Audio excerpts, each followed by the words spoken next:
Welcome to this next video in which we are discussing atherosclerosis. Okay, so we've now finished talking about the pathogenesis of atherosclerosis, and to finish with, what I want to do is talk about the clinically used anti-atherosclerotic drugs. Now, the clinically used anti-atherosclerotic drugs are the statins, which we'll start with, and then there's another drug known as ezetimibe, which has a very different mechanism to the statins.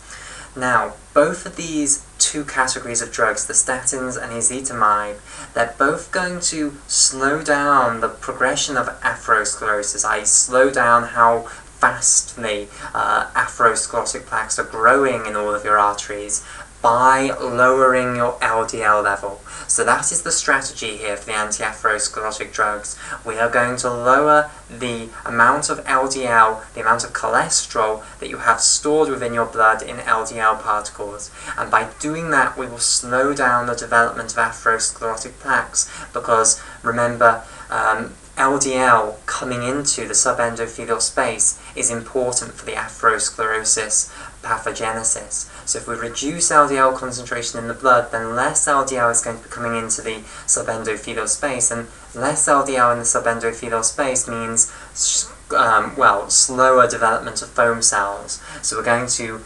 expand our lipid cores more slowly if there's less LDL in the blood. That's the logic here. Okay, so the mechanisms, however, by which statins and ezetimibe lower LDL level in the blood are quite different. So let's begin by discussing the statins. Okay, so firstly, let me give you some examples of statins, and then we'll talk about the mechanism that all statins use to lower blood cholesterol level. Okay, so I'm going to give you 4 commonly used statins, and I'm going to give them in order of potency. So statins come in different potency. There are ones that are more powerful at doing their job than other ones that you can give in lower doses and still have the same degree of effect. Okay, so the most powerful one that I'm going to tell you about is one called Rostova Statin. So they all end with statin, which is very helpful. So Rostova Statin is a very, very potent statin. Then another one is Atherosclerosis, again a very potent statin. And then we're getting slightly less potent. So then we've got simvastatin, but all of these are very commonly used. So simvastatin. And then the final one that I'm going to tell you about, the least potent of them, of the ones that I'm going to tell you about anyway, is pravastatin. So rosuvastatin, atorvastatin, simvastatin, and pravastatin, they are very important clinically used statins, and as I say, this is in order of potency. So rosuvastatin is the most potent, pravastatin is the least potent. Okay, so those are some examples of statins then. Now let's actually talk about the mechanism that these drugs use to lower LDL level. So these drugs, and indeed all other statins that exist, they work to lower LDL level by blocking de novo synthesis of cholesterol in the liver. So let me just bring back up my diagram here, which explains how cholesterol is handled in the body, to explain why blocking de novo synthesis of cholesterol in the liver is going to help lower the amount of LDL particles in the blood. Okay, so remember, the liver can take cholesterol from the LDL pool. However, it can also synthesize cholesterol from a de novo, and remember, de novo just means from the beginning synthesis pathway. So the liver has these two different options available to it for how to actually get the cholesterol it needs to synthesize bile salts. Now, statins are going to work to inhibit de novo synthesis of cholesterol in the liver. So cholesterol synthesis by hepatocytes is going to go down. That means that if the hepatocytes are still going to make the same amount of bile salts, they're going to have to get more of the cholesterol that they need to make those from the LDL pool, and therefore they're going to start taking cholesterol from the LDL pool, and therefore the amount of LDL particles in the blood is going to go down. So the principle is that if we stop the hepatocytes from being able to synthesize cholesterol de novo, they'll have to get the cholesterol that they need for making bile salts from the blood, and therefore blood cholesterol level will go down because the hepatocytes are now taking more out of the blood. Okay, so that's the principle of how statins are going to bring down LDL level within the blood. What I now want to tell you about is how do the statins actually inhibit de novo synthesis. So I'm going to tell you a little bit more about the de novo synthetic pathway of cholesterol, and we're going to see the very famous enzyme HMG-CoA reductase and which part of the de novo synthesis of cholesterol pathway it actually participates in, and it's the one that's going to be inhibited by the statins. Okay, so the first thing to say is that the de novo synthesis of cholesterol pathway is a biochemical nightmare. It is an absolutely huge, great biochemical pathway. I am not going to draw out every single step in the synthetic pathway of cholesterol because it would take me hours.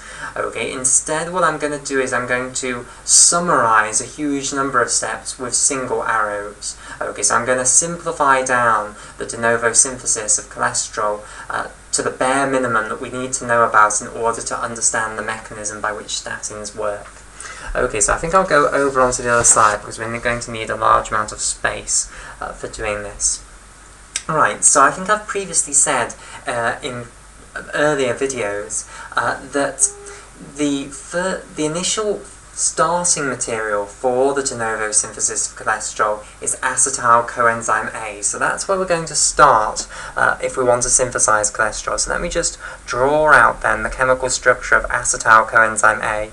So you should have previously seen the structure of acetyl coenzyme A. It's extremely important in the respiratory reactions. Okay, so here is the acetal group here, so it's just acetic acid, which is the 2-carbon carboxylic acid, and that's going to be bound by thioester link to coenzyme A.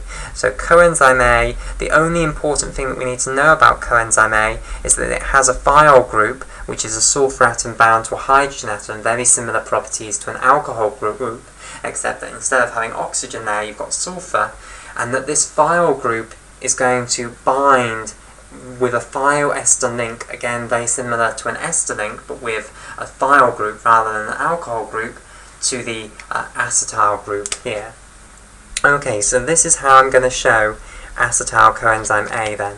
So this is the starting point for the de novo synthesis of cholesterol, and hepatocytes will have a lot of acetyl coenzyme A, so they've got a large supply of the starting material for synthesizing cholesterol. Okay, so acetyl coenzyme A is the starting material for producing cholesterol. What's going to happen? The first bunch of stages that I'm going to simplify down to one arrow is that acetyl coenzyme A, lots of molecules of acetyl coenzyme A, specifically 3 molecules of acetyl coenzyme A, are going to be combined together to make a molecule known as HMG-CoA. Okay? So, in short, this molecule is called HMG-CoA. Now, its full name is beta-hydroxy, so that's what the H is for, it's for the hydroxy. Then the M is for beta-methyl, so beta-hydroxy, beta-methyl. And then the G is for gluteryl coenzyme A, and it should all ideally be one word, but obviously I've run out of space there, so I'll put it here. So beta-hydroxy, beta-methyl, gluteryl coenzyme A. Okay, and let me show you the structure of this molecule. Okay, so gluteryl coenzyme A, glutaric acid, is the name for a 5-carbon carboxylic acid where you have a carboxylic acid group at either end. We are going to bound one of those carboxylic acid groups to coenzyme A by a thioester link. So I'll firstly start by drawing this. So we'll start by drawing the 5 carbons of the gluteryl group here. Okay, so 1, 2, 3, 4, 5, there we go. And then, as I say, in glutaric acid, what you have is you have 2 carboxylic acid groups, one at either end of the 5-carbon molecule, and then you'll just have hydrogens of the 3 carbons in the middle. So let's put a alcohol group here, a carboxylic acid group here, and a carboxylic acid group here. Now, I'm going to complete the carboxylic acid group here. It will usually have donated its proton away into solution, so we'll usually have the conjugate base form of the carboxylic acid group here rather than the actual protonated form, so that's why I've got a negative charge there. I'm not going to complete the carboxylic acid group here because, of course, it's bound by thioester link to coenzyme A. So I'll now put my coenzyme A here. Okay, right. So this is the gluteral coenzyme A then here. This is this portion. Okay, and of course all of the rest of it as well. So if I now just completed this molecule up by putting hydrogens everywhere, this would just be gluteral coenzyme A. However, we want beta-hydroxy beta-methyl gluteral coenzyme A, so we need to stick a hydroxyl group, an alcohol group, and a methyl group onto this molecule at certain positions, and we need to stick them onto the beta carbon. Now, what is meant by the beta carbon? Well, this is an old naming system for carboxylic acid molecules. Nowadays, we would just label up this carbon as number 1, this one as number 2, this one as number 3, this one as number 4, and this one as number 5. But in the good olden days, the way chemists labelled up the carbons in a carboxylic acid were you took the first carbon off the major carboxylic acid group and you called that the alpha carbon, hence why in an amino acid, the carbon off the carboxylic acid group of the amino acid is called an alpha carbon. Then the next one off that, you called that the beta carbon. So this one in the middle is actually the beta carbon. So we're now going to stick a hydroxyl group and indeed a methyl group off this beta carbon in the middle, and then just complete everything else up with hydrogen atoms. So put 2 hydrogens off that carbon and put 2 hydrogens off that carbon, and we've now got beta-hydroxy beta-methyl gluteral coenzyme A. So as I say, this is not just one step, there are lots of steps summarised into one arrow here, but overall the process involves taking 3 acetal coenzyme A molecules, sticking them all together and ending up with a molecule of HMG-CoA. So beta-hydroxy beta-methyl gluteral coenzyme A. Now what we're going to do is we're going to study the next step in the cholesterol de novo synthesis pathway in full detail. So we're actually going to look at the step in full detail rather than summarising it along with loads of other steps as we have for the steps here, because this is the step that the statins are actually going to inhibit. Okay, so there is now an extremely important step, which is the conversion of beta-hydroxy beta-methyl gluteral coenzyme A into a molecule known as mevalonate. Okay, and in order to convert beta-hydroxy beta-methyl gluteral coenzyme A into mevalonate, what you're going to do is you're going to reduce the HMG-CoA with reduced nicotinamide adenine dinucleotide phosphate, the electron carrier. Specifically, you're going to reduce this carboxylic acid group here to an alcohol group. So let me firstly start. I think it's best to just draw out the structure of mevalonate, and then we'll discuss the actual chemical reaction that makes it. So what's going to have happened is this carboxylic acid group, and indeed the coenzyme A, it's going to have changed, okay? We're now going to have an alcohol group here instead. So this carbon here is going to have an alcohol group coming off it rather than the carbonyl group and the thioester link to the coenzyme A here. Okay, the rest of the molecule is going to remain completely unchanged. So this methylene group is still perfectly happily as a methylene group. The middle carbon here has still got an alcohol group and a methyl group coming off it. The carbon after that is still a methylene group.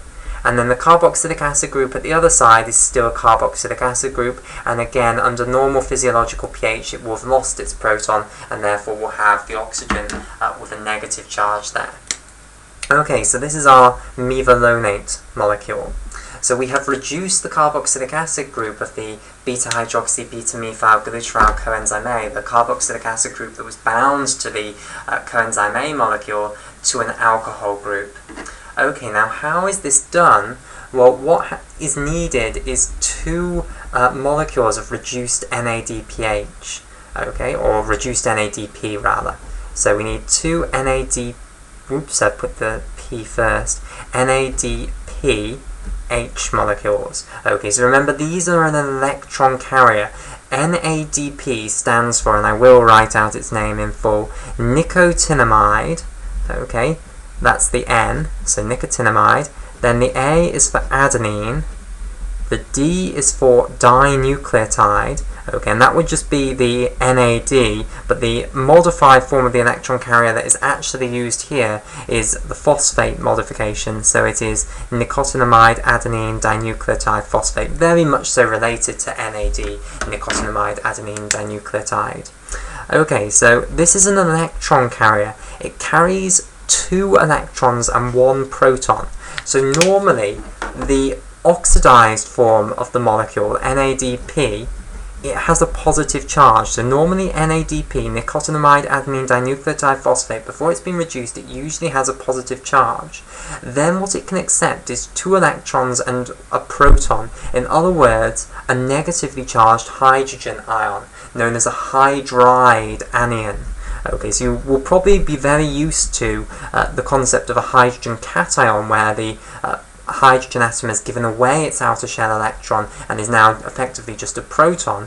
However, you might be less used to the hydride ion, which is where a hydrogen atom has gained an electron, and therefore it's 2 electrons and a proton that this consists of here.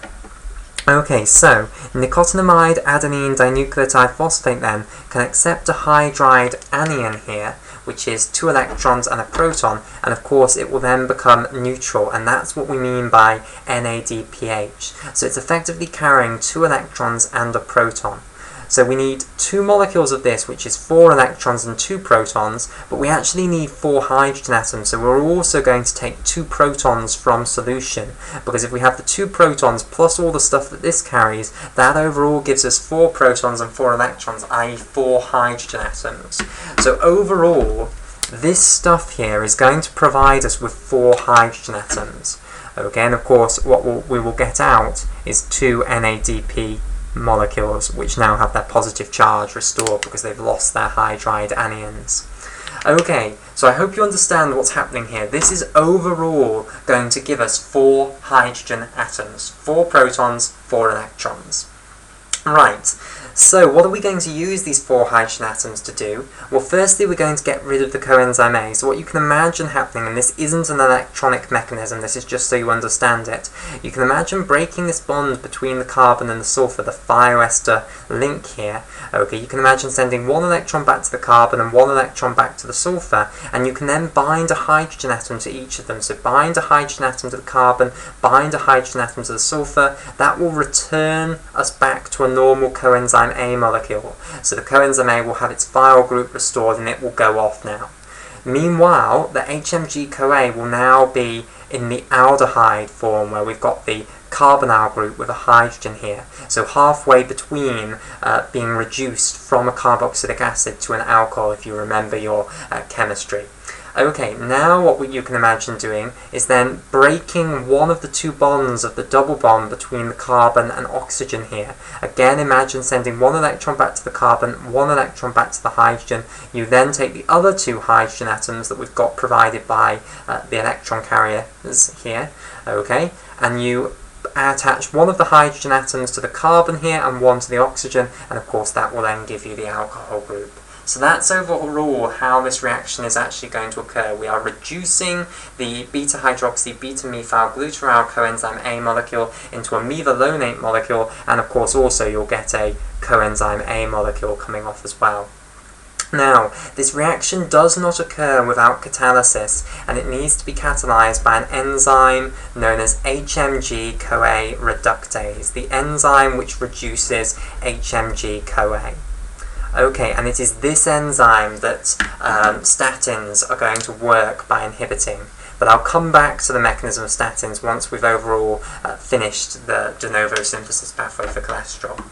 Okay, so then what's going to happen is loads of methyronate molecules are then going to be used to synthesize cholesterol molecules. Okay, so I'm not going to take this any further. There are a huge number of steps here, over 20 more steps to take methyronate molecules to cholesterol, but overall we don't need to know about them, because all we need to understand is once you've synthesized loads of methyronate molecules, you can then combine them all together, lots of them together, to make a cholesterol molecule. That's all we need to understand in order to understand the mechanism of statins.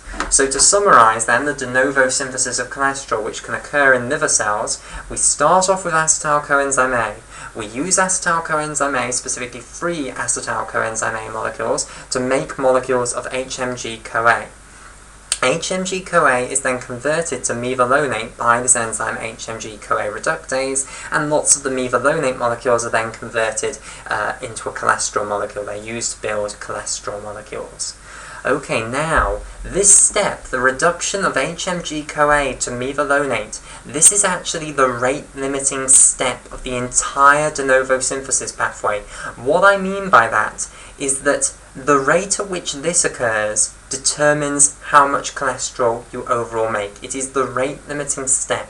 Okay, this is the means by which a cell actually controls how much cholesterol it's going to synthesize de novo. How a hepatocyte actually controls how much cholesterol it's going to synthesize de novo. It controls how active HMG-CoA reductase enzymes are, and therefore it controls how much HMG-CoA is being converted into mevalonate, and by controlling how much mevalonate you're forming, you control, of course, how much cholesterol you are forming. So this is the rate-limiting step.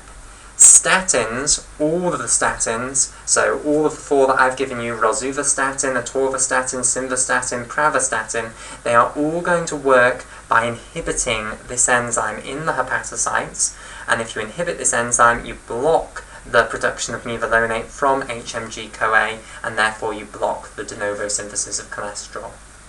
Right, so that's the mechanism by which statins actually block de novo synthesis of cholesterol. And of course, if the hepatocytes have now got their synthesis of cholesterol hugely inhibited because loads of the HMG-CoA reductase enzymes are inhibited by the statin drug, then they're going to have to get a greater fraction of their cholesterol from the LDL pool, and therefore they're going to extract more cholesterol from the LDL pool, so the amount of LDL particles in the blood is going to go down, and that will then reduce the rate at which atherosclerosis is occurring.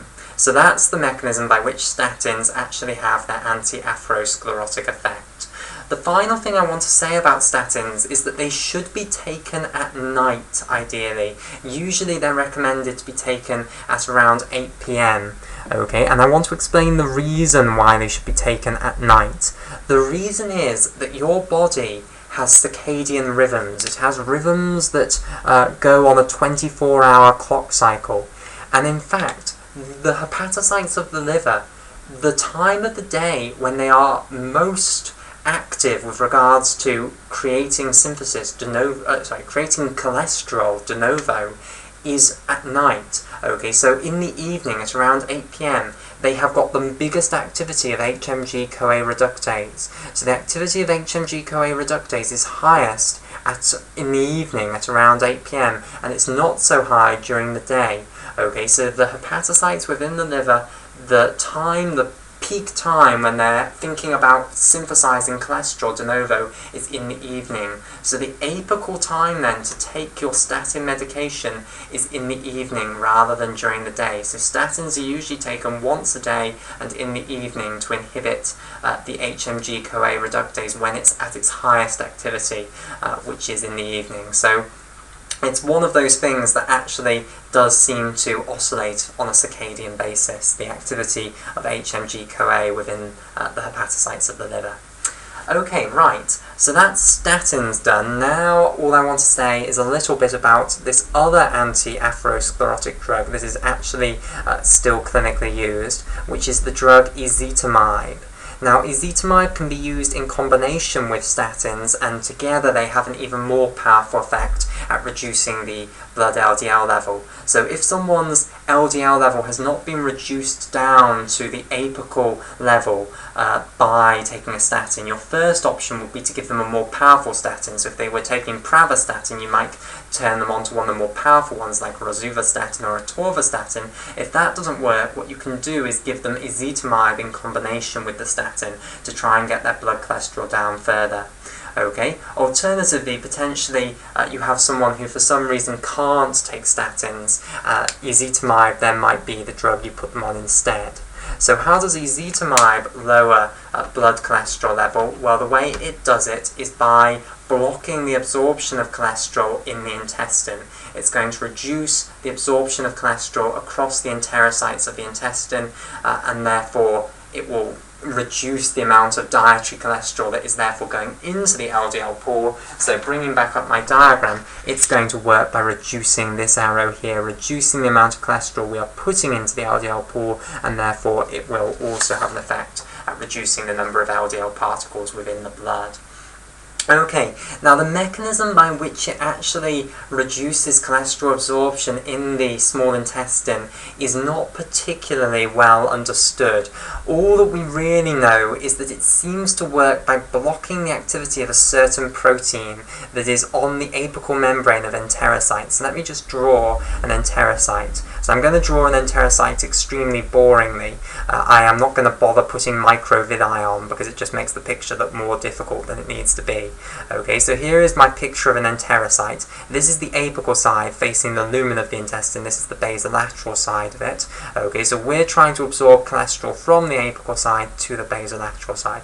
And of course, really on the apical side, it would have microvilli here, but it makes the picture look more complicated and it makes it more difficult to put proteins in the actual membrane. So I'm not going to bother drawing those. So this is my cell of the enteric epithelium, my enterocyte as it's called.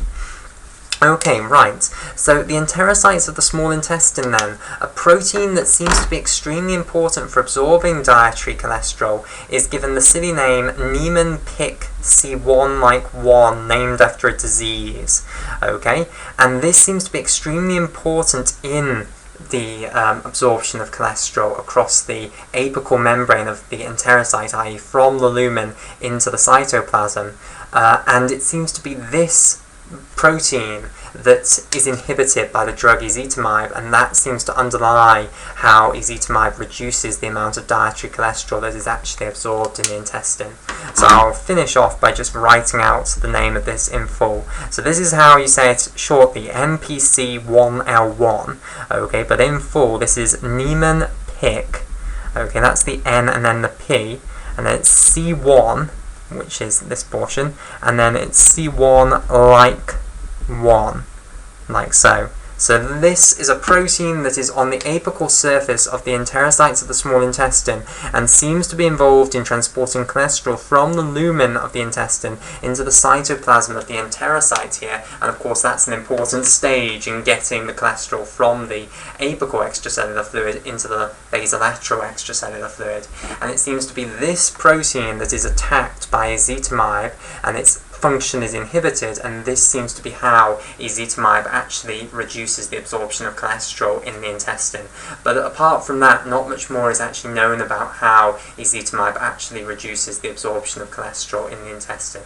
But after that, I hope the mechanism is clear. It reduces absorption of dietary cholesterol, hence the amount of cholesterol we're tipping into the LDL pool is going down, therefore the overall number of LDL particles that you've got in the bloodstream will be going down as well, and hence your risk of developing atherosclerotic plaques is going to go down. Okay, so with that then we will finish the video on atherosclerosis.